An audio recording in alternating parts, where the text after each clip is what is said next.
حضور علیہ السلام نے ارشاد فرمایا کہ بندہ کہتا ہے میرا مال، اس کے مال تین ہیں۔ ایک مال وہ جو اس نے کھایا اور ضائع کر دیا، دوسرا اس کا مال وہ ہے جو اس نے پہنا اور پرانا کر دیا، اور تیسرا اس کا مال وہ ہے جو اس نے آگے بھیج دیا۔ فرمایا باقی اس کے وارثوں کا ہے، اس کا نہیں ہے۔ اس لیے ہم راہ خدا میں خرچ کرنے کا مزاج بنائیں، اس سے مال گھٹتا نہیں ہے، اس سے مال بڑھتا ہے۔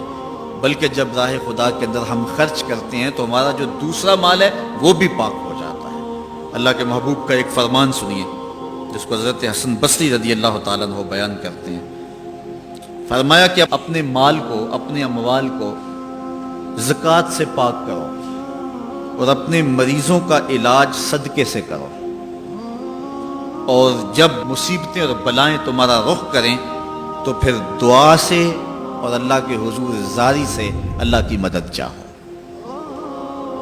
آج ہم صدقے کا مزاج بہت کم کر چکے ہیں۔ اسی زمانے میں ایسا ہوتا تھا کہ جب کوئی بیمار ہوتا تھا تو سب سے پہلا کام لوگ یہ کرتے تھے کہ صدقہ دیا کرتے تھے۔ ڈاکٹر کے پاس پھر جایا کرتے تھے، حکیم کے پاس پھر جایا کرتے تھے، سب سے پہلے اس کی جان کا صدقہ دیا کرتے تھے۔ صدقہ قضا کو بدل دیتا ہے، تقدیر کو بدل دیتا ہے۔ صدقہ سے اپنے مریضوں کا علاج کرو۔ اصل ڈاکٹر کے پاس جانا، علاج کروانا سنت ہے، اس کی ممانعت نہیں ہے، لیکن یہ بات ہمیشہ ذہن میں رکھیے گا کہ ڈاکٹر کے پاس دوا ہے، شفا نہیں ہے۔ شفا اللہ کے دستے کرم میں ہے۔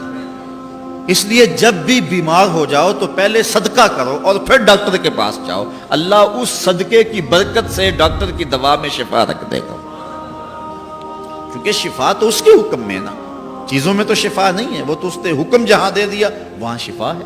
حضرت موسیٰ علیہ السلام کے پیٹ میں درد کا احساس ہوتا ہے تو کوہ طور پہ چلے گئے، کیسے جلیل القدر نبی تھے، اللہ سے ڈائریکٹ رابطے تھے، اور جا کے کہا مالک میرے پیٹ میں درد ہو رہا ہے۔ اللہ اکبر۔ گھر کے نجی معاملے بھی رب سے ڈسکس کرتے تھے، اور کوئی جو ہے وہ ایسی چیز ہوتی وہ بھی رب سے ہی عرض کرتے تھے۔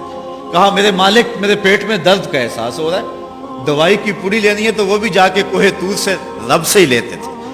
تو اللہ تعالیٰ فرمایا فلاں جنگل میں چلے جاؤ، وہاں اس شکل کے پتوں کی ایک بوٹی ہے، اس کو توڑو نچوڑو، اس کا پانی پیو، تمہیں شفا مل جائے گی۔ حضرت موسیٰ علیہ السلام گئے اور جا کے بوٹی کو توڑا نچوڑا، پانی پیا، شفا ہو گئی۔ کچھ عرصہ بیتا، دوبارہ اسی طرح کا درد جاگا۔ اب نسخہ تو ذہن میں تھا، کوہ طور پہ نہ گئے، اس جنگل میں چلے گئے اور جا کے بوٹی کو توڑا، اس کے پتے نچوڑے، پانی نکالا، پیا، لیکن درد اور زیادہ بڑھ جاتا۔ پھر دوبارہ آئے کوہ طور پہ، کہا مالک میں نے اسی درد پہ دوبارہ وہی بوٹی کا پانی پیا ہے لیکن درد بڑھ گیا ہے۔ کہا موسیٰ اب جو آئے ہو کوہ طور پہ پہلے ہی آ جاتے۔ تو عرض کی مالک بوٹی بھی وہی اور درد بھی وہی۔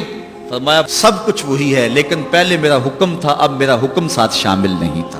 شفا بوٹے میں نہیں رکھی، شفا تو میرے حکم میں رکھی ہوئی ہے۔ اس لیے ڈاکٹر کے پاس جاؤ، حکیم کے پاس جاؤ، لیکن شفا اللہ سے مانگو، کہ شفا ہمیں دینے والا وہ ہے۔ وہ ایک وسیلہ ہے، ایک ظاہری طریقہ ہے۔ تو حضور علیہ الصلوۃ والسلام، اللہ اکبر، کیا خوبصورت ارشاد فرما رہے ہیں، حسنوا اموالکم بالزکوٰۃ، اپنے اموال کو زکوٰۃ سے پاک کرو، داووا مرضاکم بالصدقہ، اور اپنے مریضوں کا علاج صدقے سے کرو، واستقبلوا امواج البلاء بالدعاء والتضرع، جب مصیبتوں اور اذیتوں کے طوفان تمہاری طرف منہ کھولے ہوئے آئیں تو اس وقت اللہ سے آہوزاری کرو، اللہ کی حضور دعا کرو، التجا کرو اور اللہ سے مدد مانگو۔ وہ بلاؤں کے رخ کو موڑ دے گا، وہ مصیبتوں کے رخ کو پلٹ دے گا تمہاری جانب۔ لیکن جب تم یہ مزاج نہیں رکھو گے تو مصیبتوں پر مصیبتیں آتی رہیں گی۔